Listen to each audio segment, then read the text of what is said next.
Hello, and this is the second video in the series Suppressed Viewpoints, right?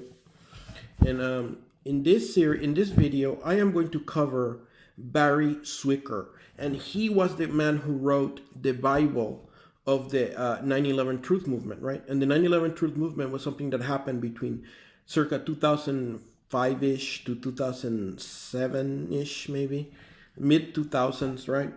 And he wrote this book called Towers of Deception, right, which was published in 2006, and the media cover-up of 9/11. And it is a systematic, and it's like a systematic presentation of the case of the 9/11 Truth Movement, right, which is premised upon the radical and systematic criticism of the official story or the official story of 9/11, which was presented in the 9/11 Commission report, right? Which it was popular in the 9/11 Truth Movement to call it the 9/11 Omissions Report, right? So, but anyways, what I'm about to play is an interview from August of 2006 that was aired by a radio station, a low like one of the back then people were still broadcasting, right, like low power radio stations or whatever, like whatever, like like Free Speech Radio News was that way, and then this other radio station was located in Orange County, California, in San Diego, which is a hotbed of republicanism, right? But this radio station was called Radioactive San Diego, and that radio station was anarchist, or like hosted anarchists and stuff. This is in Orange County, which is like a hotbed. Like I think the American Navy has a base in there and stuff. I mean, that is the last place you would think there was an anarchist radio station. And indeed, well, no, it wasn't entirely an anarchist radio station, but they hosted anarchist content. And the guy who did this interview, his name was Al, right? I don't know his last name, but his like radio name or whatever was Al, and he had a show called the Auchluya show. Let me see if I'm pronouncing this right. I don't know how to pronounce Hawaiian. But yeah, he had this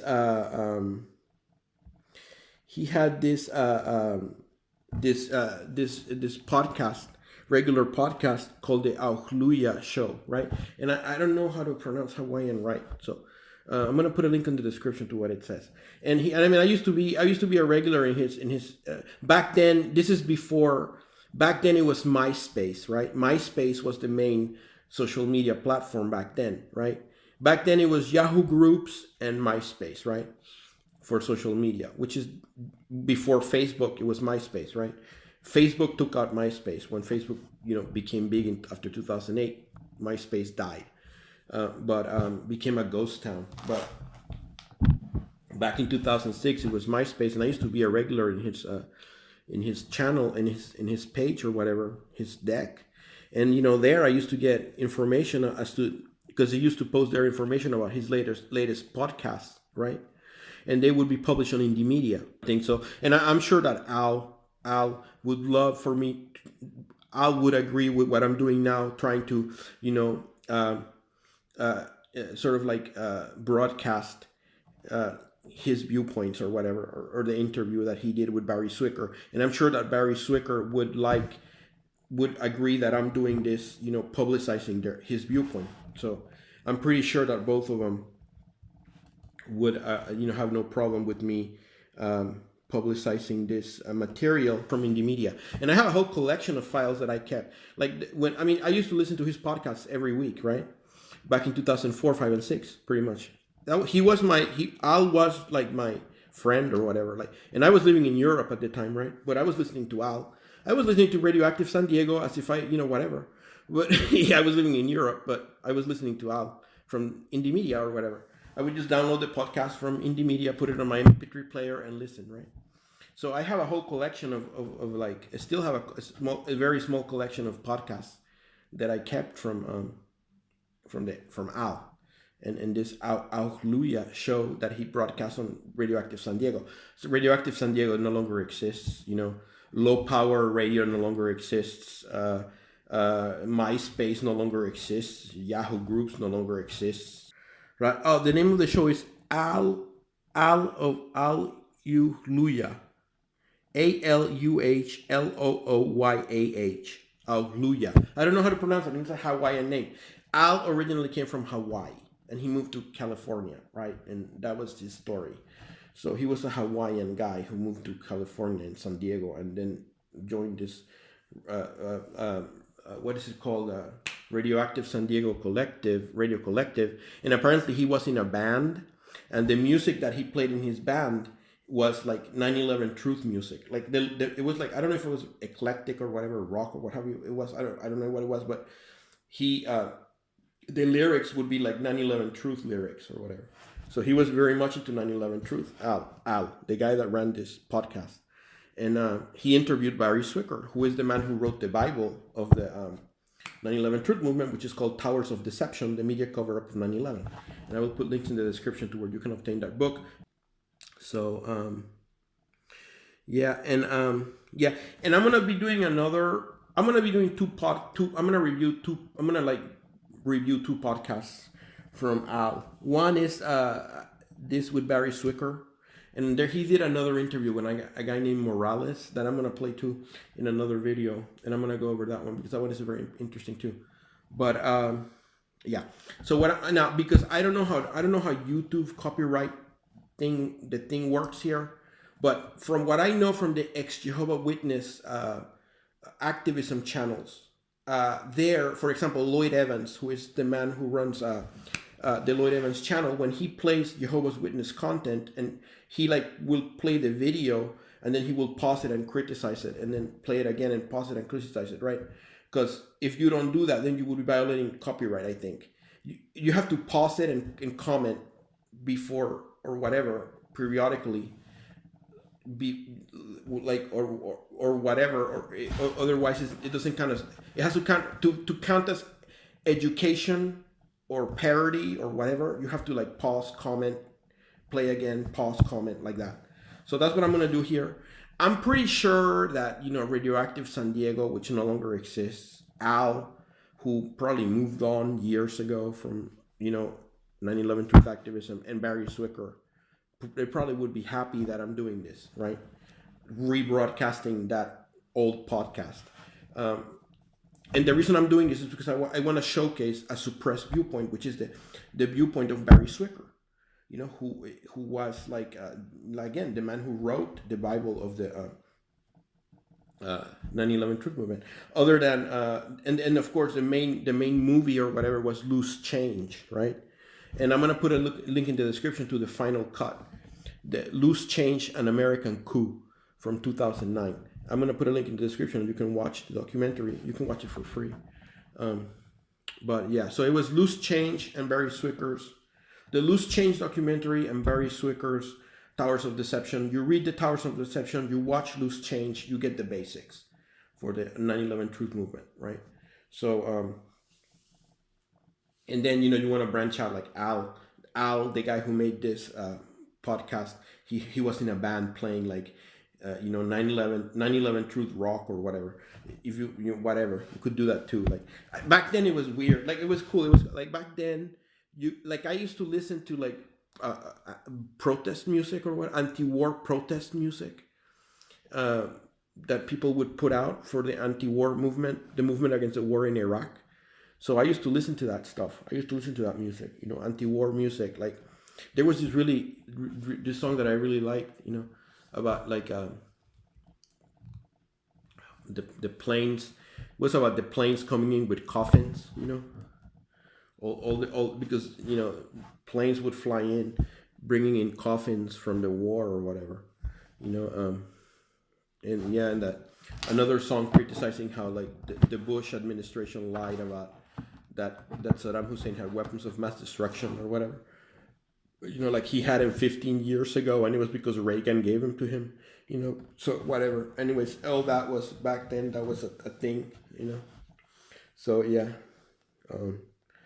Not everybody in the anti-war movement, not everybody in the movement against the war in Iraq agreed with 9/11 truth. Okay, in fact, the majority of the left, the majority of the anti-war and anti-globalization left, and by that time in the mid 2000s, the anti-globalization movement had turned into the social forum movement.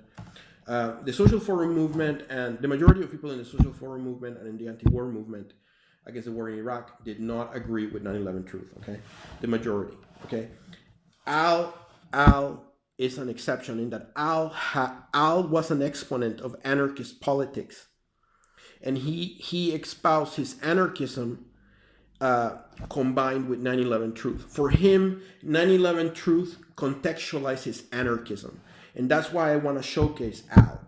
Okay. I followed Al in 2004, 5, and 6. I was listening to his podcasts like every week. Like I would like, I because back then it was not like in YouTube. There was YouTube. YouTube was back then, yeah, in 2005-ish. But it was different. YouTube was a lot different. YouTube was a lot wilder. There weren't any rules on YouTube.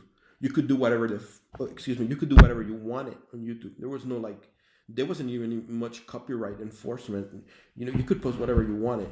I think they even had adult stuff. It was, but then YouTube changed. This side of 2010, YouTube became, what it is now. But back then, when YouTube first started, it was the Wild West. You could do whatever you wanted. There was all sorts of weird stuff on YouTube. When it first came out, it was like revolutionary. YouTube, broadcast yourself. Wow. So yeah. Anyways, but I was still, even though I interacted with YouTube, my thing was still podcasting. I was still into the MP3 player thing, where I like to download the MP3 of the podcast, put it in my MP3 player, and then listen, and that's what I would do with Al's broadcasts. And I kept a bunch of them that I still have them. It's like, I still have them, they're like a souvenir of whatever. But anyways, I'm going to be mindful of that you have to stop, that you have to listen, stop, and comment to that, so that it can count as education and parody or whatever, which is the exceptions in the copyright law for playing stuff that you don't own, apparently. That's not, at least that's what they do in the Lloyd Evans channel, the ex-Jehovah's Witness Lloyd Evans channel, or another, whatever. That's how Lloyd Evans does it. So I'm gonna just copy Lloyd Evans, right? When he deals with Jehovah's Witness material and whatever.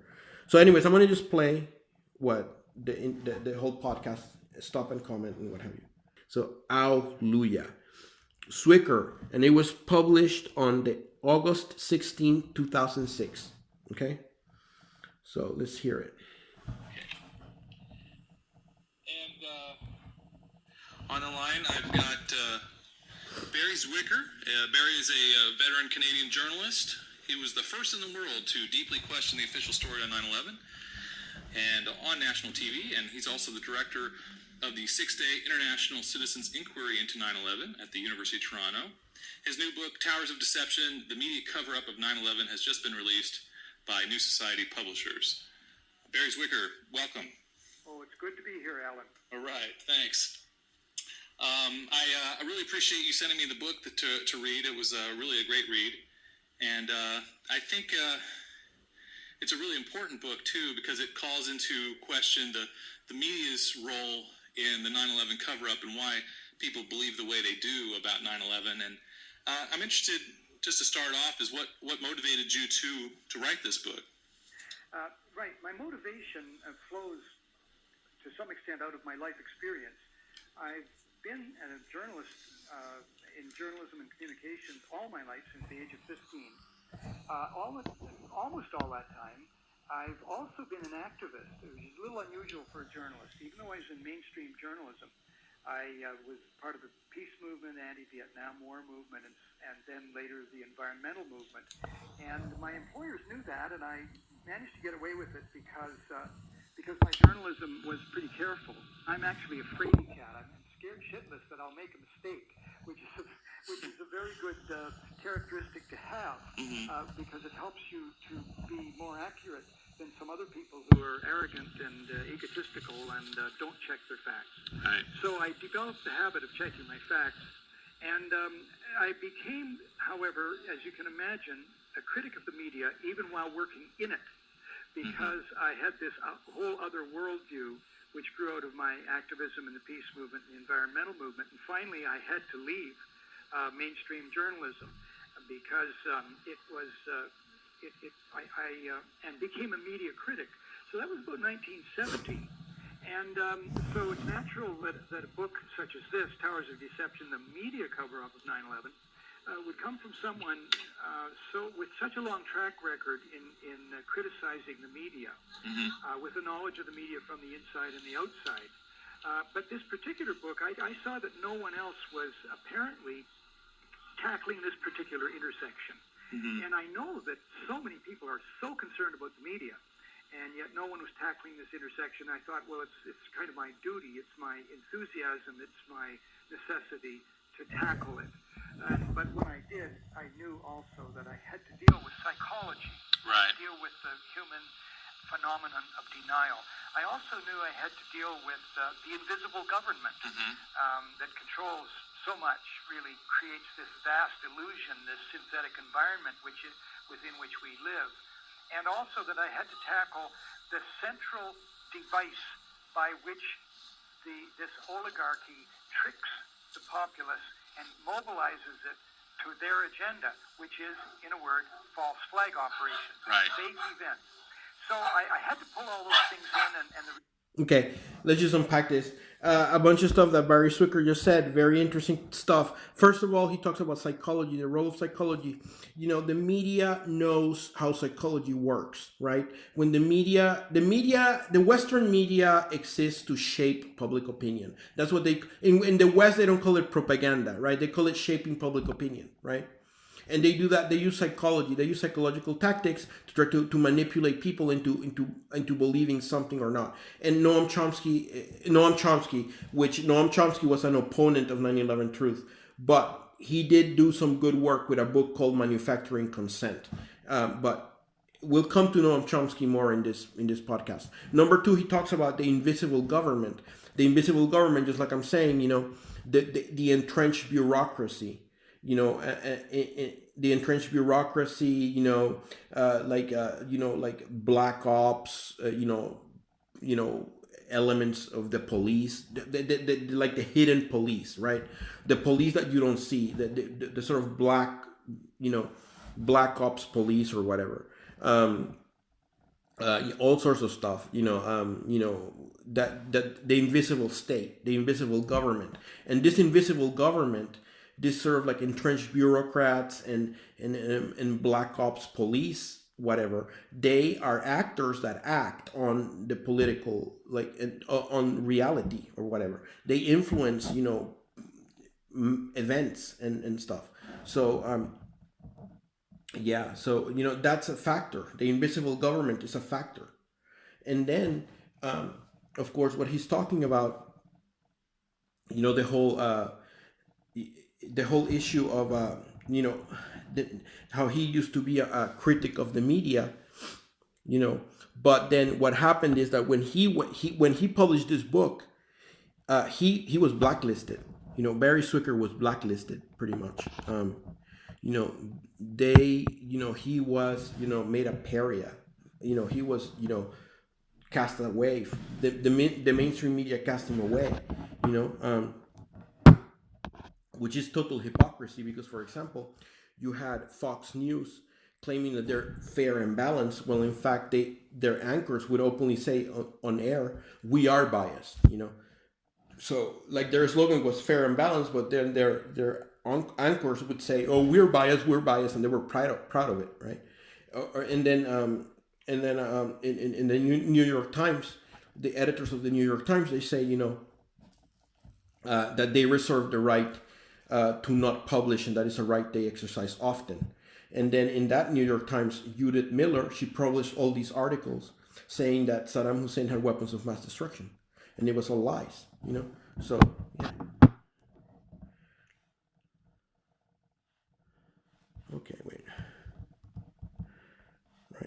felt was this book? Well, it's really well done. In the first chapter, you start with an essay that you wrote for the Toronto Star about a year ago, right now. Almost exactly a year ago. Mm-hmm. And it was and then you include in your book the entire article, and then at the end it says it wasn't published, and this was a very left-leaning magazine in a rather left-leaning country, and it was just kind of an interesting examination into, and you sort of go into this editor is a person that you've worked with for years and know personally, and it's kind of interesting what his excuses were, in that he acknowledged in the email he said to you that there is some support for a let it happen on purpose theory, but he doesn't support the made it happen on purpose theory. But even if it was a let it happen on purpose, then that would be grounds for impeachment and huge news. That's quite right. And just as I'm responding to you, I have to mention a technical thing. Your voice was becoming fainter and fainter and fainter, and I can barely hear you. So if there's anything you can do technically to raise up your own voice for me, that's going to be helpful. Will do. There you go. I hear you now. The first chapter is a detailed case history of specifically how 9/11, well-evidenced, well-founded questions about 9/11 are effectively censored out of the media, just as if it was Pravda. Mm-hmm. That's what chapter 1 is. Yeah. And then chapter 2, Interesting that he mentions Pravda, truth, right? In the Soviet Union under Brezhnev and Stalin and Brezhnev, Pravda, truth. The saying in the Soviet Union was, there is no truth in Pravda, there is no news in Izvestia, so Pravda. That's what we get. And the New York Times was the mirror image of Pravda, because the New York Times and Pravda mirrored each other during the Cold War. Get into the actual evidence of 9/11. You go the evidence from A to Z. You give 26 specific examples of where the official story is either omitted completely or lied about or ignored, or and maybe we can just for evidentiary purposes, we can go into a few of the pieces of evidence to support at least reinvestigating, if not 9/11. Well, yes. Now, actually, in chapter 2, called 9/11 is a number, here are the facts, evidence proves White House complicity. It isn't so much that I'm dealing with media malfeasance here or censorship. This chapter is an attempt to lay out, and there's something like 12,000 words of footnotes here, to lay out these exhibits A to Z, as you say, with Exhibit A, in every sense of the word, being the collapsed World Trade Center building number 7. Yeah. And so this is to try to provide, I wouldn't say an unanswerable series of facts, but they're just as well-founded as I can possibly make them. There's hundreds of footnotes. And so if a person who happens to get this book and is still a little fuzzy that could they really have done it, it's a stretch, somebody would have blown the whistle, was just incompetence. There are a whole lot of rationalizations people have. This gives to the serious reader a lot of facts that standard operating procedures were not followed by NORAD on 9/11. That's Exhibit B. The fighter jets, the particular Otis Air Force-based fighter jets, were put into a delaying pattern. That's Exhibit C. Exhibit D is the Langley fighter jets that were ordered out over the Atlantic to go entirely the wrong direction. No wonder not a single U.S. jet interceptor turned a wheel until it was too late on 9/11 in a drama in the skies that lasted almost 2 hours. Yeah, I want to talk about this fighter jet thing because, just so that you guys know, it's not just Barry Zwicker pointing this out. You know who pointed it out too? Gore Vidal. When he appeared in an Italian documentary called 0 Hour, And if I find it, I don't know if it's still online. If I find it, I'll put the link on the description. But it's an Italian documentary called 0 Hour, which is it's kind of like it's like an Italian version of Loose Change. It's a really good documentary. Very well done. And Gore Vidal appears in that documentary, and in that documentary he talks about what Barry Swicker just talks about now, that the fighter jets were ordered away or whatever, and that's something else that it's not a big issue, whatever. It's not a big thing, but it's something that to ponder about or whatever. Yeah. And then Exhibit E is the fighters at Andrews Air Force Base, and so on. Exhibit G is the war games that helped to paralyze the U.S. Air Force. That's it goes on. And in fact, I think that this is the key thing you'll find for people who are, I call them the apologist community. right. The apologist community. A hallmark of these people, and I don't want to speak disparagingly of other human beings. I hope there's no tone in my voice that I'm dismissive or disrespectful of people who disagree with me. But people I've met and encountered as recently as yesterday, really nice people, intelligent people, the key thing that enables them to continue to believe the official story is that they simply have not looked at the evidence. Yep. They are too busy, or they've had other things to do, or they don't have the motivation. That whatever it is, the fact is they haven't looked at the evidence. And then, of course, it gets worse with people like Noam Chomsky who consistently refuse to look at the evidence well after they've had an opportunity to, and when everything points to the fact that they should, judging by their track record in other areas of politics and human affairs. Okay, Noam Chomsky was like the anti-Barry Swick. I mean, Noam Chomsky was the enemy of 9/11 Truth, right? He came out. I mean, he threw everything, but the kitchen sink at 9/11 Truth. He got the left to like disown 9/11 Truth. The reason the 9/11 Truth movement was pretty much marginalized by the left is because of Noam Chomsky, right? Noam Chomsky made sure that he used his influence to like marginalize and suppress the 9/11 Truth perspective inside the American left and globally too, because his acolytes globally did the same thing, yeah, this podcast is gonna include some very, very like harsh criticisms of Noam Chomsky. Okay, and I want to say as a disclaimer, I've read the man. I follow. I mean, I look at his work. Especially the young Noam Chomsky when he was. I credit Noam Chomsky because in context of the 1968 to 1973, anti-war upsurge, anti-war and class struggle and anti-war upsurge or whatever.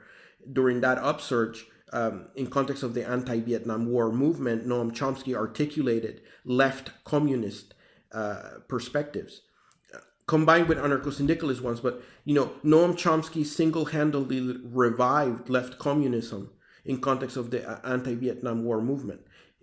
So I credit him for that, because pretty much left communism, the Amsterdam International, did not survive World War II. It did not survive the Nazi occupation of the Netherlands. And the Spanish POUM, Partido Obrero de Unificación Marxista, it was suppressed, by the Stalinists, the Communist Party. Once the Communist Party took over the government of the Republic, they suppressed the POUM. The NKVD assassinated Andrés Nin. So pretty much left communism did not survive the Spanish Civil War and World War II. But Noam Chomsky single-handedly revived left communist ideas in context of the anti-Vietnam War movement of 1968 to 73. However, fast forward to the mid-2000s, Noam Chomsky was, very, very much against 9/11 Truth, and he is the reason why the left, the American left, disowned 9/11 Truth. You weren't allowed to. I mean, I remember in my forum, because back then I used to manage a forum on Yahoo Groups called Red Square 2, and sometimes I would suggest stuff from the 9/11 Truth movement, and immediately I would get shut down. I would be like, no, you don't adopt anything from that shit. You know, forget all that 9/11 truth crap. That's just, you know, it's counterproductive. It's actually a neoconservative fascist movement. All these theories about 9/11 truth came out, you know, and that was really, you know, it was like, again, a suppressed viewpoint that you're not allowed to talk about. You know, on the one hand, the Bush administration was like gung-ho, trying to like suppress 9/11 truth any way they could. And on the other hand, the left, led by Noam Chomsky, was also trying to suppress and marginalize 9/11 truth. You know, it's like the forbidden viewpoint. You know, it was horrible. You know, but yeah. Or they feel like they don't have to look at the evidence themselves because the 9/11 Commission did all that, and they issued a report, and they still trust their government and what they've been told, and everyone around them says it. So why should I go into all the gruesome details? Well, that's interesting because now people have lost that. I heard that a lot. But now the 9/11 Commission is saying NORAD lied to us. That's Kane and Hamilton. So actually that old, well, the 9/11 Commission looked into it. They solved it. That's good enough for me. Now that's been lost now. Right. Well, you know what's funny is because this morning I was listening to the Rachel Maddow show on Air America, and she had on Governor Keane of the 9/11 Commission. And she asked Exhibit R in your book, which is the 9/11 Commission that was delayed and obstructed for 441 days. 441 days.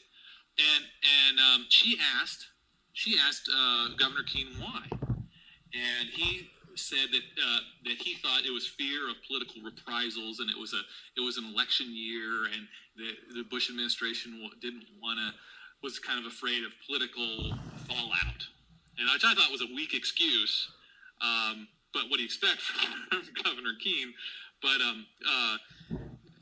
well, actually, Alan, it's ludicrous because if America was the innocent victim of a fanatical attack by crazy Muslims, wouldn't looking into it and getting more facts about them and actually enough facts to bring them to trial and so on, wouldn't that be a big boost for the Bush administration? Yeah.